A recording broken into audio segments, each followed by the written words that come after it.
The live alien that had been taken from the 1949 Roswell crash was called EBE. It was short for extraterrestrial biological entity, and all aliens are not called EBE. EBE had a tendency to lie, and for over a year would give only the desired answers to questions asked.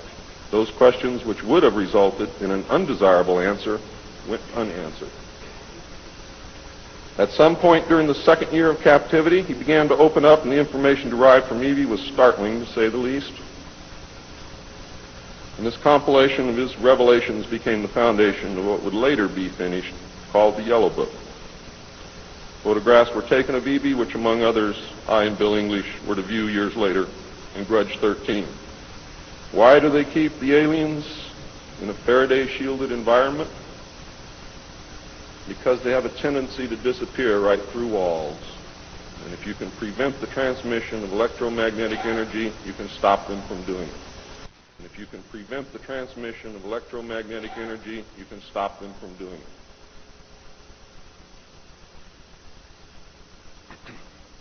In late 1951, EBE became ill. Medical personnel had been unable to determine the cause of EBE's illness and had no background from which to draw. EBE's system was chlorophyll-based, and he processed food into energy much the same as plants. Waste material was excreted almost exactly the same as plants. It was decided that an expert in botany was called for. A botanist, Dr. Guillermo Mendoza, was brought in to try and help him recover. Those of you who have been looking for him on medical lists will not find him there. He was a PhD in botany. Dr. Mendoza worked to save EBE until mid-1952 when EBE died. Dr. Mendoza eventually, according to the information that I read, became the expert on at least this type alien biology. In a futile attempt to save EBE and to try and gain favor with this technological superior alien race, the United States began broadcasting a call for help early in 1952 into the vast regions of space. If you know they're better than you, and if you know they can lick you, you better try and be friends with them, and that's what this effort was all about. The call went unanswered, but the project continued as an effort of good faith. President Truman created the super-secret National Security Agency by secret executive order on November 4th, 1952, and until recent years, there wasn't 1 in 50,000 people in the United States who even knew it existed. Its primary purpose was to decipher the alien communications and language and establish a dialogue with the aliens.